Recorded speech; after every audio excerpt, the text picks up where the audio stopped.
सभी प्यारे प्यारे स्टूडेंट्स को हमारा प्यार भरा गुड मॉर्निंग। आज हम आपके लिए परमाणु संरचना यानी कि एटॉमिक स्ट्रक्चर का पार्ट सेकंड लेकर के आए हैं, जिसमें कैथोड किरणों का अध्ययन करेंगे और इलेक्ट्रॉन की खोज कैसे हुई इसके बारे में भी जानकारी देंगे और वहीं पे इलेक्ट्रॉन के आवेश और द्रव्यमान के निर्धारण पर भी चर्चा करेंगे। तो आज की ये क्लास आप लोगों के लिए बहुत ज्यादा इम्पोर्टेंट होने वाली है, तो अंत तक इसको वॉच करिएगा, ठीक है। सभी स्टूडेंट्स कॉपी पेन को उठा लेंगे, जैसे जैसे हम पढ़ाते चले अपने नोट्स अपने हाथों से बनाते चलेंगे। चलिए ज्यादा समय नहीं लेंगे, डायरेक्ट अपने टॉपिक कैथोड किरणों का अध्ययन और इलेक्ट्रॉन की खोज पर चर्चा करेंगे। डियर स्टूडेंट्स, अभी तक यदि आपने एटॉमिक स्ट्रक्चर का पार्ट 1 नहीं देखा है उसको जरूर देख लें, क्योंकि क्लास 11th का ये सेकंड चैप्टर हमारा स्टार्ट हो चुका है। फर्स्ट चैप्टर कंप्लीट हो चुका, सेकंड चैप्टर हमारा इस टाइम चल रहा है, जिसका ये पार्ट सेकंड है। और वहीं पर ऑर्गेनिक केमिस्ट्री का हाइड्रोकार्बन भी हम चला रहे हैं, जो शाम 3 बजे के समथिंग आपको प्रोवाइड कराते हैं। आपका हाइड्रोकार्बन में एल्कीन हम चला रहे हैं, तो उसको भी देखते रहिएगा। जो भी student CP net, BHU, RUHS, nursing, pharmacy, paramedical class 11-12 की प्रिपरेशन कर रहे हैं, उनके लिए ये क्लासेस बहुत ज्यादा कीमती हैं। ओके, चलिए तो हेडिंग लगाएंगे कैथोड किरण का अध्ययन। सबसे पहले हेडिंग लगाएंगे कैथोड किरणों का अध्ययन।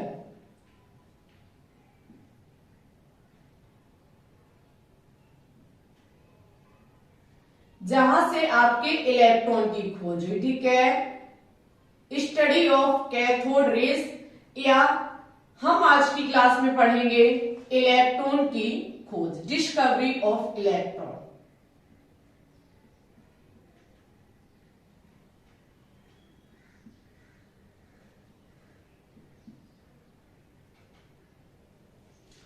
इलेक्ट्रॉन की खोज very important and most important आज की क्लास होने वाली है। देखिए इसकी खोज कैसे हुई हम ये सबसे पहले देखेंगे। ऐसा क्या हुआ जहां से हमें कैथोड किरणों के बारे में पता चला और इलेक्ट्रॉन की भी खोज वहीं से हुई। एक वैज्ञानिक हुए विलियम्स क्रूक्स। विलियम्स क्रूक्स ने एक 60 सेंटीमीटर कांच की विसर्जन नली ली। हमारे साथ साथ बनाते भी चले, विलियम्स क्रूक्स वैज्ञानिक ने 60 सेंटीमीटर लंबी कांच की एक विसर्जन नली ली, ठीक है। एक विसर्जन नली ली जिसमें धातु के 2 इलेक्ट्रोड लगाए उन्होंने उस विसर्जन नली के दोनों किनारों पर धातु के इलेक्ट्रोड लगाए। आपका क्वेश्चन होगा कि इलेक्ट्रोड क्या होते हैं। आपने देखा होगा बैटरियों में एक पॉजिटिव सिरा होता है, एक निगेटिव सिरा होता है, जिन्हें टर्मिनल कहा जाता है। इन टर्मिनल को ही हम इलेक्ट्रोड कहते हैं, जहां पर एक हमारा माइनस होता है और एक हमारा प्लस होता है, ठीक है। वहीं पर इन इलेक्ट्रोड को हम एक बैटरी के माध्यम से जोड़ देते हैं। एक एक स्टेप आपके लिए बहुत ज्यादा कीमती है। हम क्या काम करेंगे, इन इलेक्ट्रोडों को एक बैटरी के माध्यम से कनेक्ट कर देंगे। यहाँ पर एक काम और हम करेंगे, इस विसर्जन नली में निर्वात पंप की सहायता से इसके अंदर की सारी वायु जो है वो बाहर खींच लेंगे। किसके माध्यम से, निर्वात पंप के माध्यम से। हम क्या काम करेंगे, एक निर्वात पंप लगाएंगे यहाँ पे। वो निर्वात पंप काम क्या करेगा, इस प्रकार से हम निर्वात पंप लगाएंगे और ये निर्वात पंप जो होगा वो इस विसर्जन नली के अंदर की सारी वायु को बाहर खींच लेगा, और इतना बाहर खींच लेगा कि इसके अंदर का जो दाब है, जो इसके अंदर का वायु दाब है, वो वायुमंडलीय दाब के 10⁻⁻² हो जाता है। इसका जो दाब होता है वो 10⁻⁻² एटमॉस्फेयर, हम इसकी वायु को इतना बाहर खींच लेते हैं। जो इसका दाब होता है वो वायुमंडलीय दाब का 10⁻⁻² एटमॉस्फेयर रह जाता है। ओके, हमने एक कांच की विसर्जन नली ली, निर्वात पंप के द्वारा से इसकी सारी वायु को बाहर खींच लिया। इस विसर्जन नली के दोनों किनारों पर हमने धातु की प्लेटें लगाई, जिनको इलेक्ट्रोड कहा जाता है। इलेक्ट्रोड में एक सिरा हमारा माइनस होता है, एक सिरा हमारा प्लस होता है। माइनस सिरे को कैथोड कहा जाता है। याद रखिएगा, जो निगेटिव टर्मिनल होता है उसको कैथोड कहा जाता है, जो पॉजिटिव होता है उसको एनोड कहा जाता है। ठीक है, एक सिरा कैथोड बन के तैयार हुआ, एक सिरा हमारा एनोड बन के तैयार हुआ। हमने दोनों इलेक्ट्रोड से बैटरी को कनेक्ट कर दिया। ये कोई नॉर्मल बैटरी नहीं थी, ये इतनी हाई बैटरी थी कि हमने इसमें 10,000 वोल्ट का विभवांतर उत्पन्न किया। यहाँ पर जो बैटरी थी वो क्या काम करेगी, 10,000 का उच्च विभव देगी। आपको पता होना चाहिए, जो आपका ये प्यारा प्यारा भवन होता है, आपका घर जो होता है, ये 120 वोल्ट की हमारी बैटरी होती है। 120 वोल्ट यहाँ हमारा आता है, लेकिन यहाँ पर इस बैटरी को जो हमने कनेक्ट किया है वो बैटरी 10,000 वोल्ट का विभवांतर उत्पन्न करेगी। अब आप समझ सकते हैं यहाँ होगा क्या। उसके बाद हम एक छोटा सा काम और करेंगे। इस विसर्जन नली के दोनों किनारों पर, इस विसर्जन नली के दोनों किनारों पर एक स्फुरदीप्त पदार्थ को भी लगा देंगे। समझते रहिएगा। अभी हमारी बैटरी बनके तैयार हो रहा है। हमारा जो कारनामा हम करने जा रहे हैं, हम उसी का खेला खेलेंगे और चीजों को आगे सीखेंगे। हमने क्या काम किया, स्फुरदीप्त पदार्थ को लगा दिया। स्फुरदीप्त पदार्थ काम क्या करता है, ये हमारा जिंक सल्फाइड का होता है। हमने ऐसा क्यों किया, तो हमने इसलिए ऐसा किया कि हम यहाँ पर जब ये उच्च विभव 10,000 वोल्ट की धारा यहाँ से जाएगी तो हम ये देखेंगे कि भाई इसके अंदर होगा क्या, क्योंकि कुछ तो कारनामा होगा ही होगा।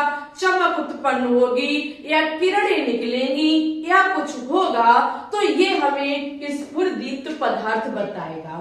क्योंकि स्फुरदीप्त पदार्थ का जब हमने दोनों किनारों पर लेपन कर दिया, जो कि जिंक सल्फाइड का था, स्फुरदीप्त पदार्थ हमें ये बताता है कि अगर यहाँ से कोई भी किरण यहाँ से जाकर के टकराएगी तो ये स्फुरदीप्त पदार्थ जो है वो चमकने लगेगा। चमकने लगेगा तो हम पता कर लेंगे कि भाई कुछ ना कुछ यहाँ पर हो रहा है। विलियम क्रुक्स बैठे बैठे ये सारा कारनामा कर रहे थे। उन्होंने विसर्जन नली ली, कैथोड इलेक्ट्रोड के दो एनोड, कैथोड और एनोड के दो इलेक्ट्रोड लिए और भाई उन्होंने उच्च वोल्ट की एक बैटरी लगाई जो 10,000 वोल्ट का विभवांतर उत्पन्न करेगी और उन्होंने विसर्जन नली की सारी वायु को बाहर खींच लिया और उन्होंने विसर्जन नली के दोनों किनारों पर स्फुरदीप्त पदार्थ का लेपन कर दिया। और हुआ क्या, उन्होंने तुरंत इसका स्विच ऑन कर दिया। जैसे ही उन्होंने यहाँ से बटन को दबाया, वैसे ही एक नई चीज यहाँ देखने को मिली। वो नई चीज क्या थी कि भाई साहब इस स्फुरदीप्त पदार्थ पर चमक उत्पन्न हो गई। उन्होंने कहा अब क्या होगा, यहाँ तो चमक उत्पन्न हो गई, जैसे ही यहाँ से ऐसे होकर के धारा गई वैसे ही यहाँ पर ये स्फुरदीप्त पदार्थ से चमक पैदा हुई। जैसे ही यहाँ चमक पैदा हुई तो वैज्ञानिकों का माइंड घूमने लगा। उन्होंने कहा कुछ तो ऐसा है जहां से यहाँ चमक उत्पन्न हो रही है, क्योंकि जिंक सल्फाइड हमने तभी तो लगाया था। जिंक सल्फाइड हमको बताएगा कि यहाँ होता तो होता क्या है। तो वैज्ञानिकों के दिमाग में आया कि यहाँ से कुछ ना कुछ ऐसी चीज जा रही है, यहाँ से कुछ ना कुछ ऐसी चीज जा रही है जो यहाँ पर चमक उत्पन्न कर रही है। यहाँ से कुछ ना कुछ ऐसा जा रहा है जो स्फुरदीप्त पदार्थ से टकराएगा और चमक पैदा होगी। तो वैज्ञानिकों ने कहा कि यहां से हमारी कोई रेज आ रही है, कोई किरणें जा रही हैं। ये किरणें कैथोड सिरे से एनोड सिरे की तरफ जा रही थी, तो इन किरणों को कैथोड किरण का नाम दिया गया। क्या नाम दिया गया? कैथोड किरण का नाम दिया गया। क्यों दिया गया?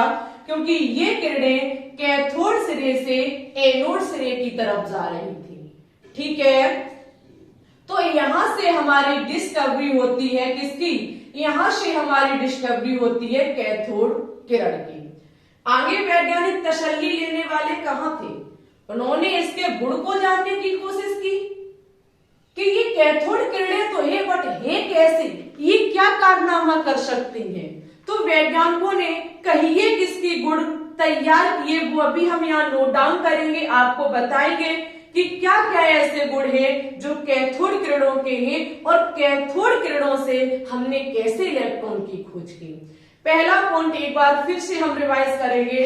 एक विसर्जन ट्यूब को लिया, ठीक है, जो कांच की थी, 60 सेंटीमीटर लंबी थी। ऐसा विलियम्स क्रूक्स के द्वारा कारनामा किया गया, जिसमें दोनों सिरों पर धातु की प्लेटें लगी हुई थी, जिनको इलेक्ट्रोड कहा गया। इन इलेक्ट्रोडों को एक उच्च वोल्ट की बैटरी से कनेक्ट किया गया। उस कांच की विसर्जन नली के दोनों तरफ स्फुरदीप्त पदार्थ का लेपन भी किया गया। इस कांच की विसर्जन नली की सारी वायु को बाहर निर्वात पंप की सहायता से खींच लिया गया।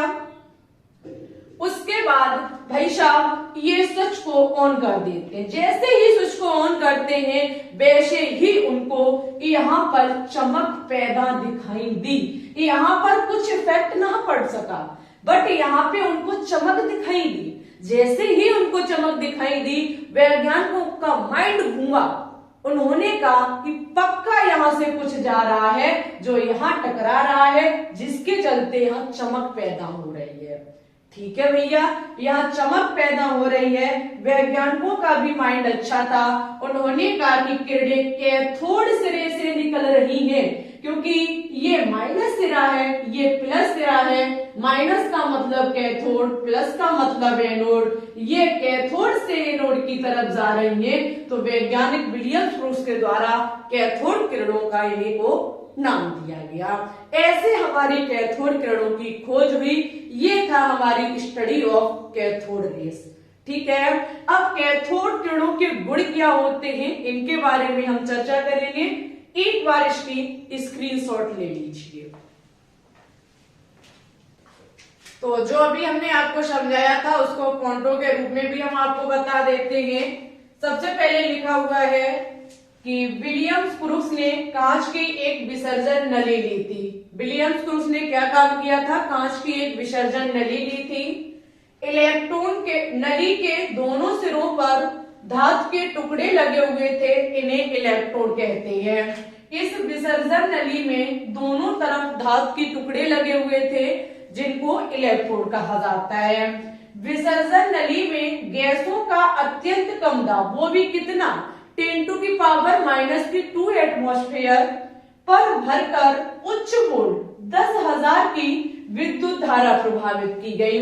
इसमें गैसों का जो दाब था वो 10⁻⁻² एटमॉस्फेयर रखा गया और उच्च वोल्ट की यहाँ पर धारा प्रभावित की गई, वो भी 10,000 वोल्ट। घर में जो हमारे बिजली आती है वो 120 वोल्ट की होती है, और भाई साहब यहाँ पर जो धारा प्रभावित की गई वो 10,000 वोल्ट मायने रखता है। बहुत भयंकर विद्युत धारा यहाँ पर प्रभावित की गई। तो विलियम्स क्रूक्स ने देखा कैथोड से एनोड की तरफ विद्युत धारा का प्रभाव होने लगा, साथ ही नलिका में चमक उत्पन्न हो गई। उन्होंने देखा कि कैथोड सिरे से एनोड सिरे की तरफ किरणों का प्रभाव शुरू हो गया। एनोड से कैथोड की तरफ नहीं, कैथोड से एनोड की तरफ जब किरणें चलनी प्रारंभ हुई, तो उन्होंने ये भी देखा कि एनोड सिरे पर चमक उत्पन्न हो गई। डियर स्टूडेंट्स, इन किरणों को कैथोड किरणों का नाम दिया गया। विलियम्स क्रूक्स के द्वारा ये पैदा हुई किरणें जो कैथोड से निकली, एनोड तक गई, जो स्फुरदूत पदार्थ से टकराई और चमक पैदा करती हैं, इन किरणों को कैथोड किरणों का नाम दिया गया। ठीक है, अब हम इनके कुछ गुण देखते हैं। सबसे पहला गुण है कि कैथोड किरणें सीधी रेखा में चलती हैं। कैसे हमने पता किया? तो हमने क्या काम किया, इस विसर्जन नली के बीच में कोई भी एक पदार्थ रख दिया। ठीक है, हमने इस विसर्जन नली के बीच में एक कोई पदार्थ रख दिया, फिर इसमें विद्युत धारा प्रभावित की। विद्युत धारा प्रभावित की, कैथोड किरण से एनोड की तरफ जाएगी। तो हमने देखा कि ये जो किरणें हैं वो सीधी जा रही थी, और जहां पर ये पदार्थ इनको बीच में मिल रहा था, इसकी परछाई हमको यहां देखने को मिली। इसकी परछाई हमें देखने को मिली, तो हम कह सकते हैं कि हमारी जो किरणें होती हैं, कैथोड किरणें होती हैं, वो सीधी रेखा में गमन करती हैं। सपोज दैट इस टाइम हम यहाँ खड़े हुए हैं और सूर्य का प्रकाश हमसे होकर के गुजरेगा, तो हमारी परछाई हमारे पीछे बनेगी। क्यों? क्योंकि किरणें सीधी रेखा में गमन करती हैं, तभी तो हमारी परछाई बनती है। ठीक है, तो यहाँ पर इसकी परछाई यहाँ बनने का मतलब किरणों का सीधी रेखा में गमन करना। ऐसा वैज्ञानिकों ने देखा कि जब उन्होंने इसके बीच में कोई पदार्थ रखा, तो ये इसको भेद तो नहीं सकती हैं, लेकिन इधर उधर से निकल गई, और जहां पर इनको पदार्थ बीच में मिला, उसकी परछाई इनको नीचे देखने को मिली, जहां से पता किया गया कि ये कभी भी मुड़ती नहीं है, सीधी रेखा में गमन करती हैं। ठीक है भाई, कैथोड किरणें विद्युत क्षेत्र एवं चुंबकीय क्षेत्र के द्वारा प्रभावित होती हैं। ये कैसे हमने जाना? कैथोड किरणें धनावेशित होती है, ऋणावेशित होती हैं, वो यही पॉइंट हमको सिखा रहा है। हमने क्या काम किया, यहाँ पर विद्युत क्षेत्र लगा दिया। हमने दोनों सिरों पर विद्युत क्षेत्र लगाया, जहां पर ये प्लस सिरा है, ये माइनस सिरा है। साथ ही साथ हमने स्फुरदीप्त पदार्थ भी भर दिया। हमने विद्युत क्षेत्र, चुंबकीय क्षेत्र इसलिए लगाया था, ये जानने के लिए कि ये किरणें धनावेशित होती हैं या ऋणावेशित होती हैं। देखिए, हम ऐसे भी पता कर सकते हैं, कैथोड किरणें माइनस सिरे से प्लस सिरे की तरफ जा रही हैं, तो ये माइनस होंगी, तभी प्लस सिरा इनको अपनी तरफ आकर्षित कर रहा है। लेकिन ये हम 100% नहीं कह सकते हैं। तो इसके लिए वैज्ञानिकों ने क्या काम किया, विद्युत क्षेत्र या चुंबकीय क्षेत्र लगा के देखा, जहां पर एक प्लस सिरा लिया, एक माइनस सिरा लिया, और इस पर फिर विद्युत धारा का प्रभाव किया। जैसे ही विद्युत धारा का प्रभाव किया, तो उन्होंने देखा ये किरणें जो हैं वो प्लस सिरे की तरफ मुड़ गई। किसकी तरफ मुड़ गई? प्लस सिरे की तरफ मुड़ गई। लेकिन हमने कैसे जाना कि ये प्लस सिरे के ही तरफ मुड़ी? तो इसलिए ही तो हमने स्फुरदीप्त पदार्थ को भर दिया दोनों साइड स्फुरदीप्त पदार्थ का लेपन कर दिया। जहां चमक पैदा होगी, किरणें वहीं जा रही हैं। तो हमने देखा कि प्लस सिरे पर चमक पैदा हुई। जब चमक पैदा हुई, तो हम 100% कह सकते हैं कि कैथोड किरणें हमारी ऋणावेशित होती हैं। अभी आगे पॉइंट देखने को मिलेगा, लेकिन कैथोड किरणें विद्युत क्षेत्र और चुंबकीय क्षेत्र के द्वारा प्रभावित होती हैं, ये बात बिल्कुल सही है। चाहे हम विद्युत क्षेत्र को लगा के देख लें, चाहे हम चुंबकीय क्षेत्र को लगा के देख लें, ये कैथोड किरणें प्लस सिरे की तरफ मुड़ जाती हैं, और जिंक सल्फाइड का लेपन जब हमने किया, तो वहां ये चमक पैदा कर देती हैं। तो ये उसको प्रभावित कर रही है, इफेक्ट उस पर डाल रही है। इनमें गतिज ऊर्जा भी होती है। कैथोड किरणों में गतिज ऊर्जा कैसे होती है? हमने क्या काम किया, इनके रास्ते पर एक पहिया रख दिया। ठीक है, हम बना नहीं पाएंगे, लेकिन आपको समझा रही है। हमने एक पहिया रख दिया, तो इन किरणों ने इस पहिए को घुमा दिया। ये पंखा मान लो, चाहे पहिया मान लो, ये घूमने लगा, जहां से हमें पता चलता है कि इनमें गतिज ऊर्जा भी होती है। ठीक है, चीजों को गति भी कर सकती है, ये गतिज ऊर्जा भी इनमें होती है। कैथोड किरणें फोटोग्राफिक प्लेट को प्रभावित करती हैं। ये स्फुरदीप्त तथा प्रतिदीप्त पदार्थ से टकराकर चमक उत्पन्न करती है। बात तो नॉर्मल है, हमने यहाँ भी देखा था, हमको यहाँ भी देखने को मिला। ये कैथोड किरणें प्रतिदीप्त पदार्थ कहे चाहे स्फुरदीप्त पदार्थ कहे, इस पर टकरा करके चमक उत्पन्न करती है। ठीक है, ये चमक उत्पन्न करती हैं। आगे लिखा हुआ है विभिन्न पदार्थों से निकलने वाली कैथोड किरणें समान होती हैं, उनके गुणों में कोई अंतर नहीं होता है। दुनिया का सबसे इंपॉर्टेंट पॉइंट, विभिन्न पदार्थों से निकलने वाली कैथोड किरणें, हम कैथोड किरणों को जो ऋणावेशित होती हैं, समझते रहिएगा, इन्हें हम कहीं से भी निकालें, ये कभी भी ऐसा नहीं है कि हमने सपोज दैट यहां से कैथोड किरणें गुजारी तो इसमें अलग थी, इसमें अलग थी। कैथोड किरणों का मतलब ऋणावेशित का होना, और ऋणावेशित का होना यानी कि इलेक्ट्रॉन का होना। ये पॉइंट तब समझ में आएगा जब आप इसका निष्कर्ष देखेंगे। ये किरणें ऋणावेशित कणों से बनी होती हैं, जिन्हें इलेक्ट्रॉन कहा जाता है। इलेक्ट्रॉन की खोज का श्रेय जे थॉमसन को जाता है। निष्कर्ष हमने देखा, ये किरणें कैसी होती है? ऋणावेशित। क्यों? क्योंकि ये प्लस रे की तरफ मुड़ गई। प्लस रे की तरफ वही जाएगा जिस पर माइनस चार्ज होगा। ये किरणें माइनस होती हैं जब ये ऋणावेशित कणों से बनी होती हैं। इसलिए हमारे वैज्ञानिक हुए जे थॉमसन भाई साहब, उन्होंने इन किरणों को इलेक्ट्रॉन का नाम भी दिया। जिन कणों से ये मिलकर के बनी होती हैं वो कण हमारे इलेक्ट्रॉन होते हैं। इसलिए ही तो इलेक्ट्रॉन की खोज का श्रेय जे थॉमसन भाई साहब को जाता है। अच्छा भाई, अब इस पॉइंट को आप समझेंगे, अगर इसमें से कैथोड किरणें निकल रही हैं, हम क्या कहेंगे? इलेक्ट्रॉन निकल रहे हैं। क्या निकल रहे हैं? इलेक्ट्रॉन। और इलेक्ट्रॉन का गुण हर एक पदार्थ में समान होता है। चाहे हम इंग्लैंड का जल ले लें, उस जल के हाइड्रोजन के इलेक्ट्रॉन को ले लें, चाहे हम कुएं का जल ले लें, उस जल के हाइड्रोजन के इलेक्ट्रॉन को ले लें, सभी के गुण एक समान होंगे।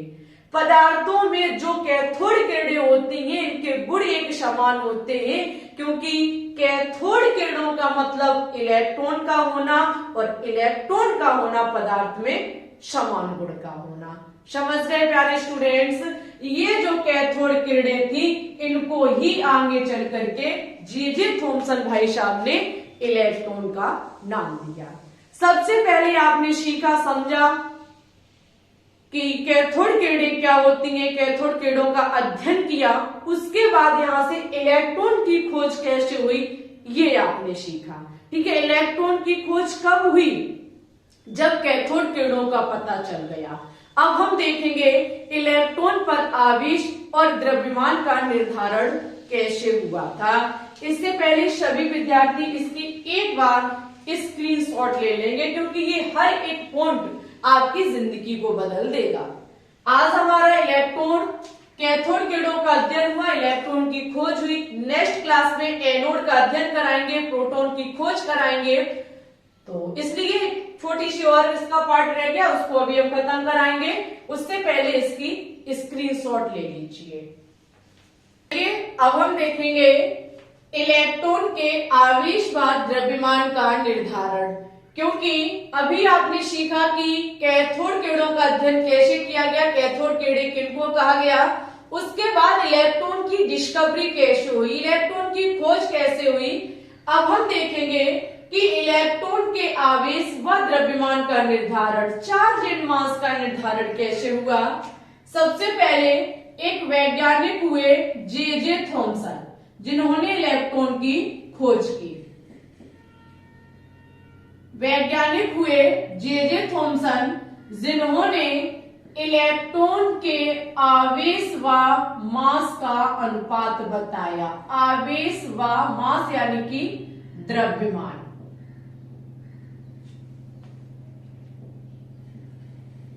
इन्होंने क्या काम किया? आवेश व द्रव्यमान का रेशियो बताया। चार्ज और मास के बीच का जो द्रव्यमान अनुपात होता है, क्या होता है, चार्ज और मास के बीच का जो रेशियो होता है, ये हमारे वैज्ञानिक जे थॉमसन ने बताया कि E बटे m बराबर 1.7 इंटू 10⁻11 आवेश का जो मात्रक होता है वो कूलाम होता है, कूलाम वटे में आपका m यानी कि किलोग्राम। ठीक है, क्या हो जाएगा, किलोग्राम। जे थॉमसन ने इलेक्ट्रॉन पर आवेश और द्रव्यमान के बीच का अनुपात E बटे m का मान बताया 1.7 इंटू 10⁻11 कूलाम प्रति किलोग्राम। वहीं पर वैज्ञानिक मिल्कन के द्वारा मिल्कन का तेल बूंद प्रयोग, सभी को पता है मिल्कन वैज्ञानिक के द्वारा बताया गया था इलेक्ट्रॉन पर आवेश। अगर कभी वनडे एग्जाम में पूछा जाता है कि मिल्कन पर आवेश की पुष्टि कौन सा प्रयोग करता है, तो तेल बूंद प्रयोग करता है। तेल बूंद प्रयोग के द्वारा इलेक्ट्रॉन पर चार्ज यानी कि इलेक्ट्रॉन का आवेश बताया गया था।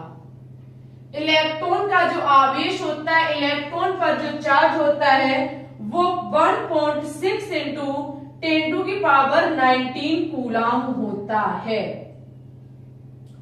ये हमारा इलेक्ट्रॉन का मिल्कन द्वारा दिया गया तेल बूंद प्रयोग था, जिसमें इलेक्ट्रॉन का चार्ज 1.6 इंटू 10⁻⁻19 कूलाम निकल के आया था। ठीक है, अब हम यहां से जब मुझे इलेक्ट्रॉन का चार्ज पता चल गया तो हम इलेक्ट्रॉन का मास ज्ञात कर सकते हैं। कैसे, E बटे m बराबर हमें दिया गया है 1.7 इंटू 10⁻11। हम E का मान रखेंगे 1.6 इंटू 10⁻⁻19 अपॉन में m हो जाएगा 1.7 इंटू 10⁻11। ओके, ये m इधर जाएगा, ये इधर आएगा, तो ये भाग करेगा आकर के, तो m बराबर हो जाएगा 1.6 इंटू 10⁻⁻19 अपॉन में 1.7 इंटू 10⁻11। ठीक है, ये हमारा है क्या, ये हमारा आवेश है और ये हमारा जो है वो E बटे m का मान है। जब हम इनको काटेंगे, पीड़ेंगे, सब कुछ करेंगे, तब हमारा m का मान 9.1 इंटू 10⁻⁻31 किलोग्राम आ जाएगा। कितना आ जाएगा, किलोग्राम में हमने वैल्यू निकाली है, ग्राम में नहीं। 9.1 इंटू 10⁻31 किलोग्राम हमारे m यानी कि द्रव्यमान होता है किसका, इलेक्ट्रॉन का। जे थॉमसन के द्वारा इलेक्ट्रॉन पर आवेश और द्रव्यमान का अनुपात बताया गया। मिल्कन के तेल बूंद प्रयोग के द्वारा इलेक्ट्रॉन का आवेश बताया गया, जहां से हम द्रव्यमान को पता कर सकते हैं। ओके प्यारे स्टूडेंट्स, आज का टॉपिक हमारा यहीं पर खत्म होता है और नेक्स्ट वीडियो में आपको एनोड की खोज कैसे हुई और प्रोटॉन की खोज कैसे हुई इसके बारे में पढ़ाया जाएगा। और डेली शाम 3 बजे और 4 बजे के बीच में आपको ऑर्गेनिक केमिस्ट्री क्लास 11th की कराई जा रही है। हाइड्रोकार्बन चैप्टर हमारे खत्म होने की कगार पर है, तो सभी विद्यार्थी टाइम से क्लासों को अटेंड करते रहे। ठीक है, इसी के साथ टेलीग्राम चैनल को ज्वाइन कर लें। जैसे ही हम वीडियो अपलोड करते हैं तो सबसे पहले सूचना टेलीग्राम पर देते हैं। ओके, इसी के साथ आज की इस वीडियो को एक बार लाइक कर दें, शेयर ना किया हो दोस्तों के साथ तो शेयर भी कर दें, चैनल पे न्यू है तो चैनल को भी सब्सक्राइब कर लें। ठीक है, आपका तहे दिल से धन्यवाद क्लास को अंत तक देखते रहने के लिए। अगर ये क्लासें अच्छे से देखते रहोगे तो संडे के दिन हम पूरे सप्ताह से किए गए टॉपिकों से एमसीक्यू लेकर के आते हैं, तो वहां सॉल्व करने में आपको बहुत ज्यादा मजा आएगा। तो इसलिए ही हम कहते हैं कि टॉपिक को देखना अति आवश्यक है। टॉपिक क्लियर तो हर चीज आपकी क्लियर हो जाएगी गारंटी के साथ। ओके, तो सभी विद्यार्थी अपना ख्याल रखेंगे, अच्छे से पढ़ेंगे, आगे बढ़ेंगे। तब तक के लिए ऑल द बेस्ट।